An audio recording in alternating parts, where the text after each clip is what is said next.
Hello friends, I am Anita. आज मैं आपके सामने लाइब्रेरी का एक बहुत ही अच्छा टॉपिक है। राइटर हैं हमारे, या जो लाइब्रेरी के फादर कह सकते हैं हम इनको, डॉक्टर एस आर रंगानाथन। आपने देखा होगा कि अभी एनवीएस का रिक्रूटमेंट आई है और इसमें लाइब्रेरी, जिन बच्चों ने लाइब्रेरी के लिए फॉर्म फिल किए हैं उनके लिए बहुत ही इम्पोर्टेंट होने वाला। और ये टॉपिक एनवीएस क्या, केवी लो, डीएसएसबी लो, बिहार बोर्ड, राजस्थान बोर्ड, अगर जो लाइब्रेरी के स्टूडेंट हैं उनके लिए, सभी के लिए इम्पोर्टेंट है। इवन एमफिल, नेट वगैरह जो भी बच्चा कर रहा है, ये सब के लिए टॉपिक बहुत इंपॉर्टेंट है। और इस वाले चैप्टर से बहुत ही ज़्यादा क्वेश्चन बनते हैं। मैं आपका टाइम वेस्ट नहीं करूँगी और इसको आपके सामने, चलिए। डॉक्टर एस आर रंगनाथन, आप इनकी पिक्चर देख सकते हैं, कितनी अच्छी इनकी पिक्चर है, आप इसको देख सकते हैं। ये काफ़ी अच्छी है, अच्छे से पहचान लीजिए, इनको रिकॉग्नाइज कीजिए कि ये डॉक्टर एस आर रंगनाथन है। ओके ओके, एक सेकेंड। राइट, अब हम इनका जीवन परिचय देखते हैं। आप छोटी छोटी देखिए, छोटी छोटी चीज़ें आप सिर्फ ध्यान से सुनिए, और छोटी छोटी चीज़ें देखने से आपको छोटे छोटे आंसर्स मिलेंगे इसमें। रंगानाथन से बहुत सारे क्वेश्चन बनते हैं और हमेशा कोई एग्ज़ाम ऐसा नहीं बचा है जिसमें कोई भी टॉपिक, इस टॉपिक से क्वेश्चन नहीं आए हों। इसमें बहुत सारे 10-15 क्वेश्चन आपके बन जाएंगे, इसलिए बहुत ध्यान से सुनिए। देखिए, रंगानाथन का जन्म कब हुआ था? 9 अगस्त। रंगानाथन का जन्म 9 अगस्त 1892 को हुआ था। कहाँ हुआ था? शियाली गांव में हुआ था। और शियाली गांव कहाँ है? तंजापुर जिला, तमिलनाडु। ओके, एक क्वेश्चन आपका बन सकता है यहाँ से कि रंगानाथन का जन्म कब हुआ था? 9 अगस्त हुआ था, 1892 को हुआ था। किस जगह हुआ, किस जगह हुआ था? तंजापुर जिले में हुआ था, तमिलनाडु में हुआ था। क्वेश्चन आ सकता है तंजापुर जिला कहाँ है, तो एक क्वेश्चन आपका बन गया तमिलनाडु। तो आप नोट डाउन करते जाइए बच्चे, राइट अगर करोगे वो हमेशा आपके पास रहेगा, उसको भूलोगे नहीं। राज्य में हुआ था, परंतु इसके डॉक्यूमेंट्स, दस्तावेजों में रंगानाथन की जन्म तिथि कितनी? 12 है। ओके, 12 अगस्त 1892।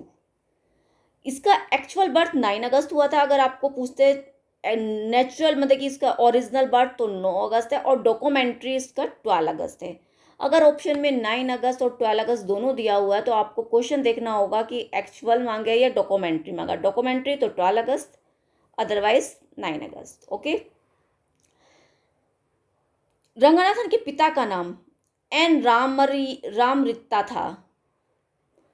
रंगनाथन के फादर का नाम एन रामरिता अय्यर था, ये याद रखिएगा आप। रंगनाथन ने 15 वर्ष की आयु में 1907 में रुक्मणी से विवाह किया था। इनकी फर्स्ट पत्नी रुक्मणी थी, जिससे इन्होंने विवाह किया था, एंड जिसकी मृत्यु 1980 1928 में इनकी मृत्यु हो गई थी आकस्मिक कारणों से। भी अचानक कोई दुर्घटना हुई होगी, कुछ भी हुआ होगा, अचानक डेथ हो गई उनकी 1928 में। उसके बाद आफ्टर 1 ईयर इन्होंने 29 में रंगानाथन ने शारदा से विवाह कर लिया। फिर इनकी सेकंड वाइफ शारदा थी, ये चीज़ें आपको पता होनी चाहिए, जिसकी मृत्यु 30 जुलाई 1985 बैंगलोर में हुई थी। आपको पता होना चाहिए इनकी सेकंड वाइफ की मृत्यु 30 जुलाई 1985 बैंगलोर में हुई थी। रंगानाथन के एक लौते पुत्र भी हैं, जिसका नाम आर योगेश्वर। क्या नाम है इनके पुत्र का? आर योगेश्वर। और उसका जन्म कब हुआ था? 12 अप्रैल 1932 को इनका बर्थ हुआ था। आगे चलते हैं। अब यहाँ आता है एस आर रंगानाथन की शिक्षा, एजुकेशन के बारे में हम देखते हैं। देखिए, रंगानाथन की एजुकेशन, सन 1908 में इन्होंने मैट्रिक की परीक्षा पास की थी। हाई स्कूल कहाँ से किया था? शियाली में किया था, जिस गांव में इनका बर्थ हुआ था। कब? 1908 में। 1913 में बीए की डिग्री ली थी इन्होंने, और 16 में एमए की डिग्री। ये आपको पता होना चाहिए, बीए की डिग्री इन्होंने 13 में ली थी और एमए की डिग्री इन्होंने 16 में ली थी। और किस सब्जेक्ट के साथ? विषय गणित, गणित विषय के साथ इन्होंने। मद्रास क्रिश्चियन कॉलेज में पूर्ण की थी और इन्होंने ये पूरी अपनी एजुकेशन कहाँ की थी? मद्रास क्रिश्चियन कॉलेज में। रंगनाथन ने ये शिक्षा अपने गुरु एडवर्ड बी रोश से प्राप्त की थी। इनकी जो एजुकेशन उन्होंने ली थी, किससे ली थी? इनके गुरु कौन थे? गुरु एडवर्ड बी रोश थे। नेक्स्ट चलते हैं। 1977 से 1921 तक सरकारी कॉलेज मैंगलोर में इन्होंने सहायक एक लेक्चरर के रूप में भौतिक शास्त्र और गणित विषय के पद पर कार्य किया। इन्होंने कोयम्बटूर में सहायक यानी कि मैंगलोर है जहाँ पर विख्यात भौतिक शास्त्र और गणित विषय में इन्होंने वहाँ पर कार्य किया। जुलाई 1921 से जनवरी 1924 तक प्रेसिडेंसी कॉलेज मद्रास में केवल गणित का विषय पढ़ाया इन्होंने। 21 से लेकर 24 तक प्रेसिडेंसी कॉलेज, नाम याद रखिए, प्रेसिडेंसी कॉलेज मद्रास में केवल गणित के सहायक पद पर इन्होंने कार्य किया ओनली। पहले इन्होंने 17 से 21 तक भौतिक शास्त्र भी पढ़ाया था और गणित विषय भी पढ़ाया था, राइट। उसके बाद 21 से जनवरी तक प्रेसिडेंसी कॉलेज में इन्होंने ओनली मैथ्स के ही टीचर रहे हैं। ये अध्यापक के रूप में अध्यापन कार्य किया। जनवरी 1924 में पहली बार मद्रास विश्वविद्यालय पुस्तकालय का पद ग्रहण किया। ये चीज़ क्वेश्चन आ सकता है कि इन्होंने फर्स्ट टाइम किस ईयर में, मतलब कि अभी तक तो ये मैथ्स और ये भौतिकी पढ़ा रहे थे, इसके बाद आपको देखना है कि इन्होंने लाइब्रेरी का पद कब ग्रहण किया। फर्स्ट टाइम 1924 में, ये चीज़ याद रखने वाली, 1924 में इन्होंने पुस्तकालय पद ग्रहण किया। ओके, आगे चलते हैं। देखिए, सर्वप्रथम दिसंबर 1924 को पुस्तकालय शिक्षा ग्रहण करने के लिए लंदन गए। जैसे ही इन्होंने वो पद ग्रहण किया ना, क्योंकि एक इंस्टीट्यूशन होता है बच्चे जो अपने आप अगर किसी इंस्टीट्यूशन में लगते हो, गवर्नमेंट इंस्टीट्यूशन में लगते हो, लाइब्रेरी पद पर लगते हो और आपको कोई एजुकेशन आगे चाहिए, तो उसके लिए वो इंस्टीट्यूशन ही आपको आगे एजुकेशन के लिए छुट्टी भी देता है और आपको भेजता है। तो जैसे ही इन्होंने 24 में इन्होंने लाइब्रेरियन पद ग्रहण किया, तभी सितंबर में इन्होंने, देखिए अभी इन्होंने जनवरी में इन्होंने लाइब्रेरी का पद ग्रहण किया था एंड सितंबर में ये पुस्तकालय शिक्षा ग्रहण करने के लिए लंदन गए। आपको पता होना चाहिए ये लंदन क्यों गए थे, लाइब्रेरी की एजुकेशन लेने के लिए लंदन गए थे। वहाँ इनकी मुलाकात हुई WCB सेयर से, WCB सेयर से हुई, जो कॉर्डियन पब्लिक लाइब्रेरी के चीफ लाइब्रेरियन पद पर कार्यरत थे। ये कौन थे? कॉर्डियन पब्लिक लाइब्रेरी में चीफ लाइब्रेरियन के पद पर कार्यरत थे। ये याद रखना है। WCB शेयर इनके गुरु थे रंगनाथन जी के, और कॉर्डियन पब्लिक लाइब्रेरी में चीफ लाइब्रेरियन पद पर कार्यरत थे, काम करते थे। जुलाई 1925 में फिर, अब देखिए 24 में यहाँ गए, जुलाई में ये वापस आए, भारत लौट कर आए 25 में। रंगनाथन ने पुस्तकालय को समाज से जोड़कर देखा। रंगनाथन ने क्या किया, जो लाइब्रेरी है उसको समाज से जोड़कर देखा। और क्या दिया इन्होंने, 25 में ही इन्होंने त्रिमूर्ति अवधारणा दी थी। इस चीज़ को भी याद रखना आपको, 1925 में त्रिमूर्ति की अवधारणा दी थी जब ये भारत लौटे थे लंदन से, जिसमें सबसे अधिक बल पाठक पर दिया गया था। फर्स्ट इन्होंने पाठक को रखा था त्रिमूर्ति अवधारणा में, सबसे बल पाठक पे, वह दूसरा और तीसरे स्थान पर पुस्तक, सेकंड स्थान पर पुस्तक थी और तीसरे स्थान पर कर्मचारी को रखा इन्होंने। ये आपको याद रखना, फर्स्ट पाठक, पुस्तक और कर्मचारी, स्टाफ। नेक्स्ट चलते हैं आगे। देखो अब आपको 25 तक 25 तक समझ में आ गया ना। अब 28 में ये फिर से क्या हुआ, 28 में ये मद्रास पुस्तकालय MLA का गठन किया इन्होंने। आपसे पूछ लिया जाएगा कि MLA का गठन कब हुआ, तो बच्चे ये 28 में हुआ था, मद्रास में हुआ था। पुस्तकालय MLA का गठन मद्रास में 28 में किया गया था। रंगनाथन द्वारा 1929 में पुस्तकालय विज्ञान के क्षेत्र में सर्टिफिकेट कोर्स भी प्रारंभ किया गया था। अब इन्होंने MLA की स्थापना कर दी, मद्रास में गठन किया गया, ऑर्गेनाइजेशन खड़ा किया गया। फिर उसके बाद 29 में रंगनाथन ने क्या किया, सर्टिफिकेट कोर्स स्टार्ट कर दिया, प्रारंभ कर दिया सर्टिफिकेट कोर्स। आफ्टर दैट 28 में 29 में ये किया, 28 में पहले उसके 5 सूत्र का, इसमें पुस्तकालय विज्ञान के 5 सूत्र का प्रतिपादन भी 28 में ही हुआ था। जब MLA का गठन हुआ था तभी 5 सूत्रों का प्रतिपादन भी किया गया था। 1931 में 1931 में MLA के सहयोग से इन्होंने पुस्तक के रूप, और इसको एक पुस्तक के रूप में प्रकाशित किए। 5 सूत्र थे, इन्होंने इसको एक पुस्तक के रूप में, ये लिखे कब गए थे, 1928 में विज्ञान के 5 सूत्रों का प्रतिपादन किया, लेकिन इसको बनाया गया, लिखा उन्होंने। पर बुक में कब छपा, पुस्तक में कब हुआ, 31 में इसको पुस्तक में छापा गया।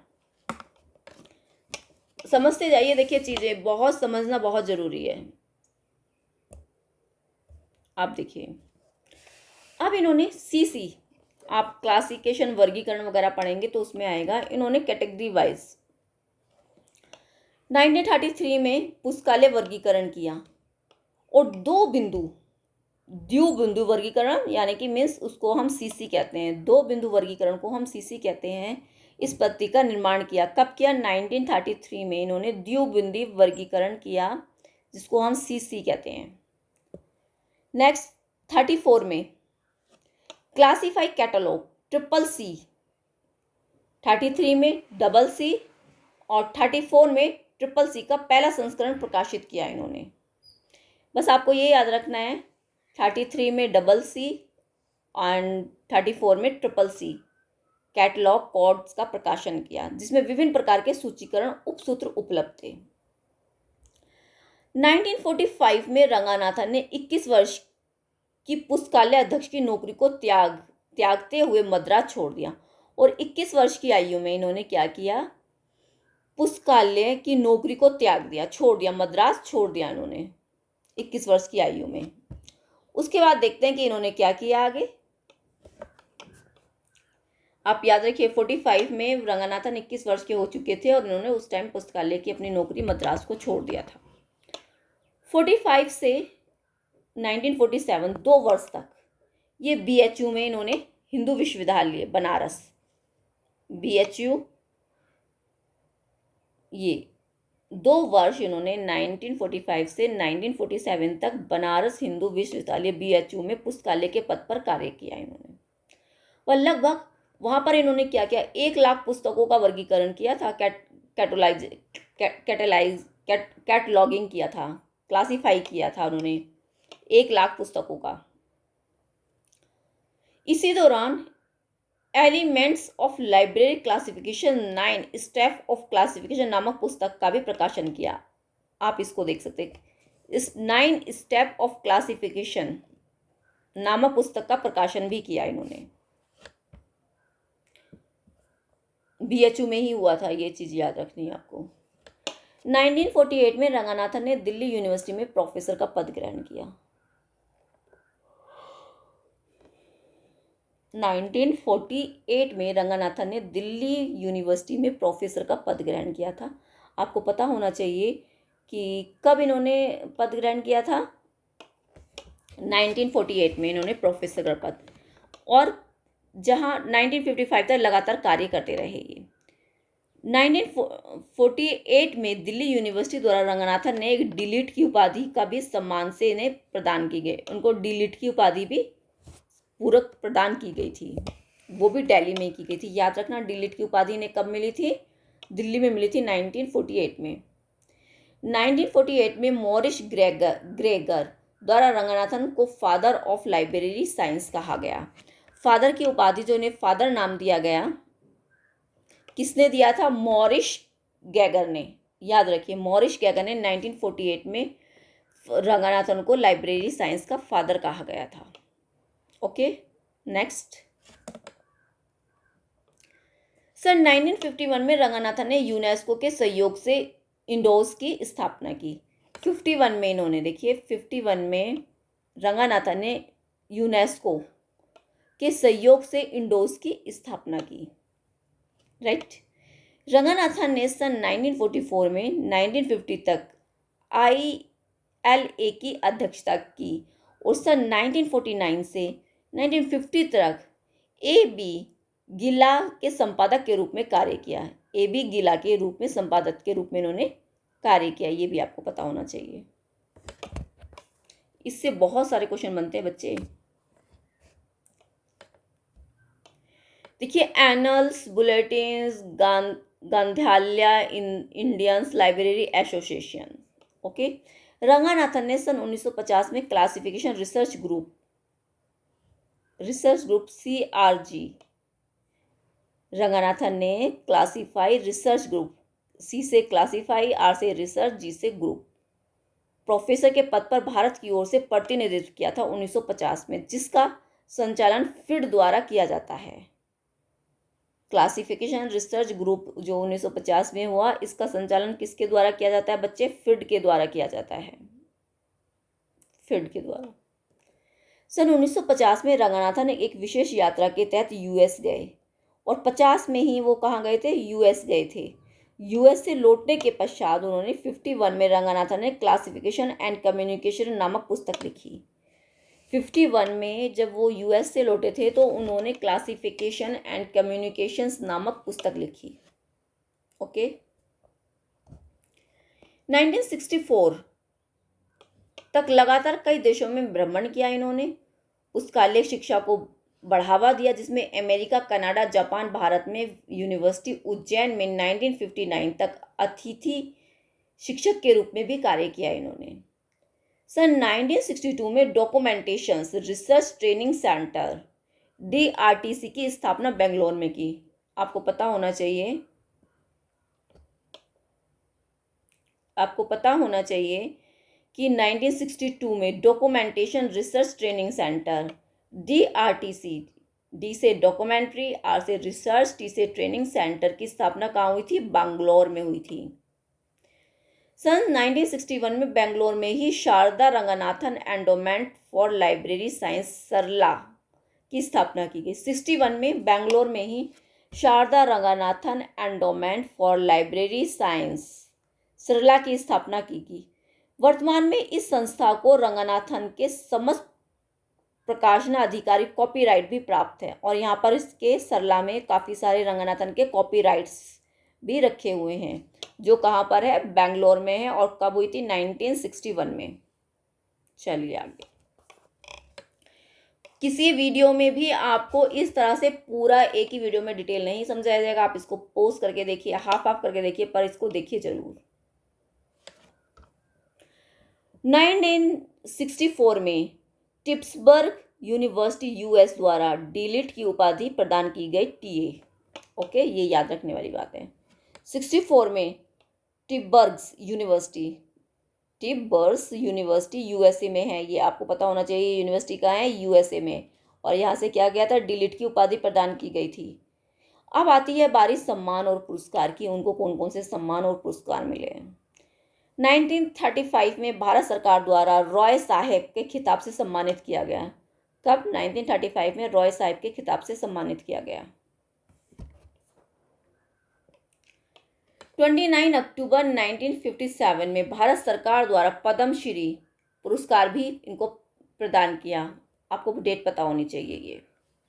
29 अक्टूबर 1957 में। 1970 से 17 में ALA द्वारा मार्गरेट मान अवार्ड प्रदान किया गया। 70 में इन्हें ALA द्वारा मार्गरेट अवार्ड प्रदान किया गया। नेक्स्ट आगे चलते हैं। रंगनाथन का देहांत 27 सितंबर 1972 को बेंगलोर में हुआ था। यही इनकी वाइफ का भी निधन हुआ था, बेंगलोर में हुआ था। इनकी मृत्यु कब हुई थी? 27 सितंबर 1972 को। ये 80 वर्ष के संपूर्ण जीवन काल में रंगनाथन ने लगभग 60 पुस्तक, ये बहुत इंपॉर्टेंट है, आपसे पूछ सकते हैं 80 वर्ष की उम्र में उनका कब देहांत हुआ था? उनकी एज कितनी थी उस टाइम पे? 80 वर्ष संपूर्ण काल था उनका। और उस टाइम उन्होंने 60 तो पुस्तकें लिख चुके थे और 1500 लेख लिख चुके थे, पत्रिकाएं जिसको बोलते हैं।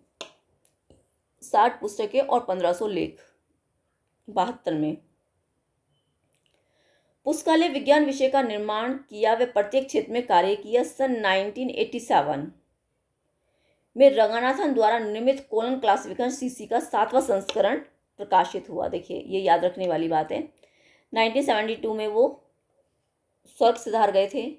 उसके बाद इनका कुछ काम पेंडिंग था जो सीसी पर चल रहा था क्लासिफिकेशन, तो वो इनके शिष्य मतलब कि इनके जो चेले थे जो इनके अंडर में सीख रहे थे, उन्होंने सीसी का 7वां संस्करण प्रकाशित किया। नेक्स्ट अब आते हैं इनके कुछ इंपॉर्टेंट जो इन्होंने किया है उसके बारे में हम देख लेते हैं। देखिए रंगनाथन के शिष्य द्वारा प्रकाशित किया गया, देखिए वो प्रकाशित किया, ये जो आपका रंगनाथन के शिष्य के द्वारा प्रकाशित किया गया था ऊपर वाला ये, ओके ये आप याद रखिए। अब हम सीरियल से देखते हैं इन्होंने कौन से ईयर में क्या किया। 5 law of library science 1931, CC colon classification 33 में, ट्रिपल सी 34 में। बहुत इजी है याद करना बच्चे। पोलियोगोमाना ऑफ लाइब्रेरी क्लासिफिकेशन 1937 में। कितना कितना गैप आप देख लीजिए, 2 year. Theory of library catalogue 38 में, 1 year. Elements of library classification 45 में। क्लासिफिकेशन इंटरनेशनल 48 में।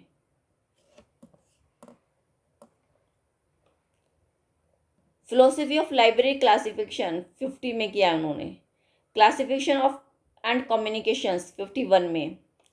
हेडिंग एंड कैनन्स 55 में। ओके मैं समझती हूँ आपको ये वीडियो पसंद आया होगा और मैंने काफ़ी अच्छे से समझाया, और इसके अलावा कोई क्वेश्चन नहीं जाएंगे, आप इसको समझ लीजिए और पॉज करके देखिए, बल्कि मैं कहती हूँ कि इसको एक बार देखने से नोट्स बना लीजिए और आप इसको दोबारा पढ़ने की आपको रंगनाथन को जरूरत नहीं। जितना कुछ रंगनाथन जी के बारे में था, रंगनाथन नहीं बोलेंगे, रंगनाथन जी के बारे में जितना था सब मैंने इस वीडियो में आपको, जितना ज्ञान मेरे पास था सारा उड़ेड़ दिया है मैंने, आपको सब दे दिया है।